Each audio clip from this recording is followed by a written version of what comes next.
Ninatangaza rasmi kwa mamlaka kwamba hawa wamekuwa ni kanisa la Waadventista wa Sabato Likonkona.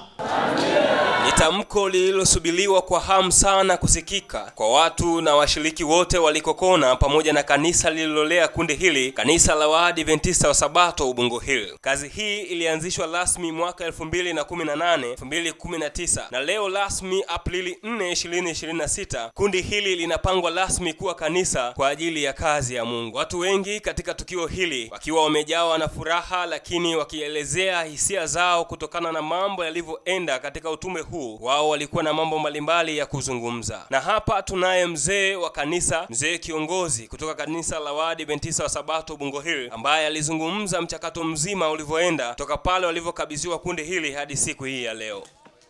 Mimi naitwa Mapigano K. Mapigano, ni mshiriki wa kanisa la Ubungo Hill katika kundi hili la Likokona ambalo tumeanza kulilea toka mwanzo hadi mwisho. Na wakati hatujamaliza vizuri na majani, hapo tulikuwa tumefanya kazi nzuri ya kutosha, conference wakaona tena watupe kundi lingine. Tumeendelea na Likokona hapa, tumeleta mikutano mbalimbali kama effort 2 hivi, na tumekuwa tukitoa misaada mbalimbali, tukanunua na eneo mahali ambapo tulipo hapa na tukaamua kujenga na kanisa. Tarehe 4 mwezi wa 4 limefikia kiwango cha kutengwa kuwa kanisa kabisa. Tumelijenga kwa nguvu zote za washiriki wa kanisa la Waadventista wa Sabato Ubungo Hili. Pia tumenunua na nyumba nzuri kabisa ambayo pia siku ya leo tutakuwa tunawakabidhisha rasmi waweze kuitumia kwa matumizi ya kanisa hili la Likokona. Kwa upande mwingine, mchungaji mstaafu Stephen Leta ambaye ni mzaliwa wa eneo hili la Likokona, kutokana na historia ya mambo yalivyokuwepo katika kijiji hiki toka alivyoamini hadi sasa katika utumishi wake alivyohitimisha, alikuwa na haya ya kuzungumza. Jina langu naitwa mchungaji Stephen Leta, niko hapa Likokona leo hii tarehe 4 mwezi wa 4 2026. Likokona ambayo ilikuwa kundi imetengwa na kuwa kanisa. Miaka 50 iliyopita, mwaka 1977 ndipo ambapo kwa mara ya kwanza kabisa injili ya Waadventista wa Sabato iliingia hapa kijijini. Walikuwepo wainjilisti wawili walioleta mafundisho ya Kiadventisti. Wakati ule ilionekana injili ngeni sana maeneo ya huku kwetu na ilileta taharuki, na mimi nilikuwa mojawapo wa watu ambao nilitaka kufuatilia kile ambacho watu hao walikuwa wanakifundisha. Upekee wa injili hiyo ni kwa sababu hawakuonekana kuwa upande wa Wakristo, kwa vile walikuwa wanazuia, wanasema kula nguruwe na panya ni makosa kwa mujibu wa maandiko matakatifu, jambo ambalo mimi ambaye nilikuwa Mkristo basi sijalifahamu na niliona kama ni jambo jipya. Lakini pia watu wengine wakashindwa kuwaweka kwa Waislamu kwa vile tu hawali nguruwe kwa sababu wanatumia Biblia. Lakini kwa bahati mbaya wale walioleta injili hapa walishindwa kuendelea, walikutana na vipingamizi vingi na majaribu. Kwa hiyo nilipokuja kwa mara nyingine nikaambiwa hawapo, na hali ikaendelea kuwa hivyo kwa muda mrefu sana, mpaka pale ambapo uongozi wa kanisa ulipowachagua kanisa la Ubungo waje wasimamie kanisa au kijiji hiki cha Likokona. Wao walifanya makubwa sana, walifanya uwekezaji, walinunua eneo, walijenga jengo, walijenga choo, walimlipia mwinjilisti, na kutokana na hizo jitihada zao idadi ya washiriki imeongezeka mpaka leo imefikia mahali ambapo wanatengwa kuwa kanisa kamili. Ikiwa ni mwendelezo wa kukutana na watu ambao wamefanya kazi kubwa sana hadi kufikia tukio hili la leo, tukio la kutenga kanisa. Hapa pembeni yangu sasa hivi ninaye injinia ambaye alihusika katika ujenzi kuanzia mwanzo katika kukata vichaka lakini hadi jengo kusimama kabisa. Anaitwa injinia Emmanuel Mchomvu. Sasa nikukaribishe uweze kujifunza na kujua mambo machache ambayo yalivyoenda. Kwanza kabisa, injinia, unajisikiaje kuwa miongoni mwa watu ambao wametengeneza historia kubwa katika jengo hili na katika kundi hili ambalo linatengwa leo kwa kanisa? Najisikia furaha kubwa sana kuwa miongoni mwa walioshiriki kuja kwenye huduma ya leo ya kushuhudia utangazaji wa kanisa hili. Nikiwa mimi nilikuwa watu wa awali ambao walihusika kwenye maandalizi ya ujenzi wa kanisa hili, kuanzia kwenye kuandaa mazingira wakati likiwa pori, kata pori na ujenzi wa kanisa kuanzia foundation, kuta hizo mpaka kuwezeka, ujenzi wa choo, Sasa leo ninapokuja kwenye huduma hii najisikia furaha, kwa sababu ni kazi ambayo tulianza kwa changamoto nyingi, lakini hatimaye sasa leo inafikia kwenye wakati ambapo inafurahisha ikiwa linakuwa kanisa sasa. Labda kwa mtu ambaye leo hii akitazama anaweza kaona ni majengo, lakini anaweza kaona maeneo yamekuwa mazuri. Wewe ambao ulishuhudia kipindi tunaanza huu ujenzi, unaweza kusemaje hali ilikuwaje hasa na hali ya ujenzi kwa ufupi, changamoto ambazo mlizipitia, unaweza katuambia kwa ufupi hapo? Ni wakati nimeanza ujenzi niliambiwa na kuna watu walifuata wakaniambia kwamba hatutaji kuwa na makanisa huku. Nikamwambia bwana, wewe utakufa. Hilo ni jambo ambalo lilinitisha, niambia utakufa. Wenzako wanakuja kujenga makanisa huko wanakufa. Mimi nikamwambia bwana, mimi hii kazi sio yangu. Hii kazi nimetumwa na mwenyewe.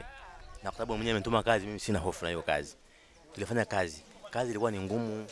Kuna wakati mnafanya kazi na wasaidizi, akifanya kazi leo kesho harudi. Anakuambia bwana, nimeambiwa kufanya kazi ya kujenga kanisa ni dhambi. Kazi ilikuwa ni ngumu. Wakati mwingine hata tu mtu akusaidia kuchota maji unakosa.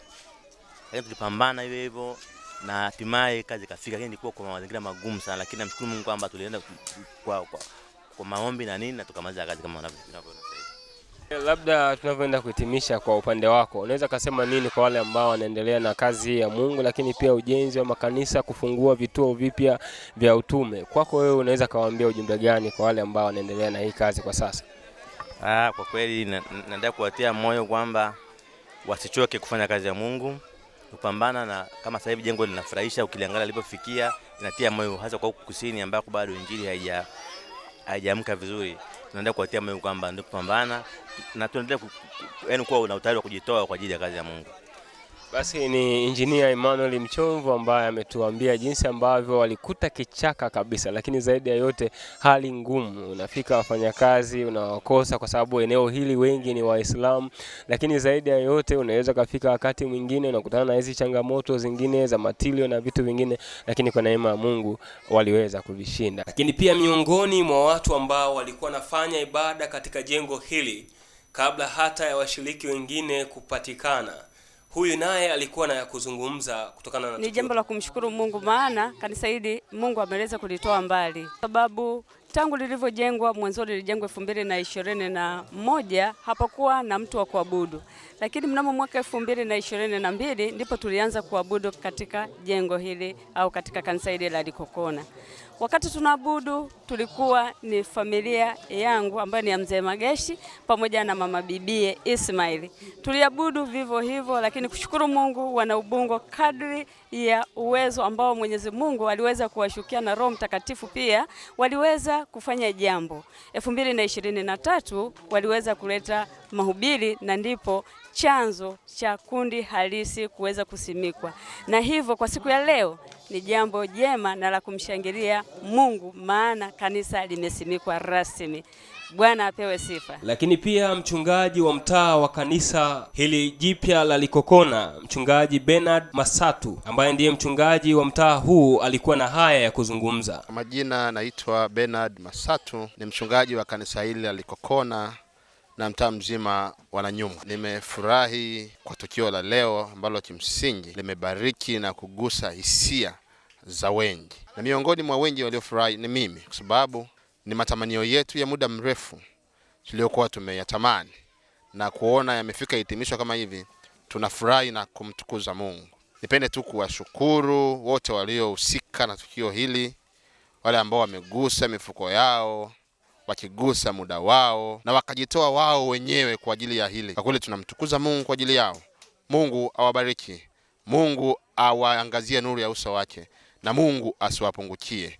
Kwa kweli tumefurahi na jina la Bwana litukuzwe sana. Katika tukio hili kubwa la kupangwa kwa kanisa la Likokona, mchungaji na katibu wa Southern Corridor Trial Field, ambaye pia ndiye mkurugenzi wa huduma binafsi na shule ya Sabato, mchungaji Bahati Mlozi, yeye alikuwa na haya ya kuzungumza katika tukio hili. Kwa jina ninaitwa mchungaji Bahati Mlozi, mchungaji wa kanisa la Waadventista wa Sabato katika jimbo la Southern Corridor Trial Field au ukanda wa kusini mwa Tanzania, nikiwa ndio katibu wa jimbo hili, lakini pia mkurugenzi wa huduma binafsi na shule ya Sabato. Siku ya leo kumekuwa na tukio la pekee sana, tukio la kulitenga kundi kuwa kanisa. Imekuwa ni furaha sana siku ya leo, kundi la Likonkona tumelitenga kuwa kanisa, na kiukweli hao watu ambao siku ya leo wametengwa kuwa kanisa rasmi wamefurahi sana sana kupokea hili swala, na wamesema kwamba wako tayari kuhakikisha kwamba kwa ushirikiano na umoja kusogeza kazi mbele katika eneo la Likonkona. Lakini pia jambo la pili nilichokishangaa, kitu kizuri zaidi, ni kanisa la Ubungo hili ambao kwa muda wote, kwa miaka kadhaa, wamekuwa pamoja na kundi hili wakililea na kulitia moyo, lakini hatima yote na wenyewe wameamua kuja kushuhudia upangwaji wa kanisa hili. Kwa niaba ya mwenyekiti wa jimbo la Southern Corridor Trial Field, mwenyekiti wetu wa jimbo Pastor Msafiri Mtenzi, tunawashukuru sana kanisa la Ubungo hili kwa umoja wote waliouonesha, na hivyo tuseme tu kwamba uongozi kwa ujumla, wazee wa kanisa la Ubungo hili, mchungaji wa mtaa, kwa namna ambavyo wameshirikiana na kundi hili hadi leo kuwa kanisa, ni jambo ambalo kwa kweli tunawashukuru sana. Tunasema Mungu awabariki sana. Nitoe wito tu kwamba tumeitwa kufanya kazi, na kwa kuwa tumeitwa kufanya kazi, tujitoe kuhakikisha kwamba tuko tayari kupeleka injili katika maeneo ambayo injili haijafika. Maana ukiangalia historia ya kanisa hili leo hadi kutengwa, ilikuwa ni tatizo mahali hapa, lakini wa Ubungo hili hawakukata tamaa, waliendelea kumhubiri Yesu hapa na watu wengi wakampokea Kristo, hadi leo linatengwa kuwa kanisa. Hivyo ninawaitisha wito kwamba tunapoitwa kufanya kazi, tujitoe kufanya kazi. Mungu awabariki sana, na Mungu aendelee kuwa pamoja nasi kwa umoja wetu kuisukuma kazi hadi Yesu arudipo. Mungu awabariki. Kutoka katika eneo ambalo lilikuwa ni giza nene hadi sehemu ambayo jina la Bwana linatukuzwa. Lakini zaidi ya yote, kila mmoja ameshuhudia kazi hii kubwa ambayo Mungu ameitenda kupitia watu ambao wanaishi katika eneo hili la Likokona na kupitia kanisa lezi la Ubungo Hill. Mungu anazidi kuwaita wote wazidi kufanya kazi yake, na baada ya kuitimiza, hakika ujira mkononi kwa wote waitimizao kazi yake. Tunaitwa shambani na Bwana sio muda mrefu atarejea.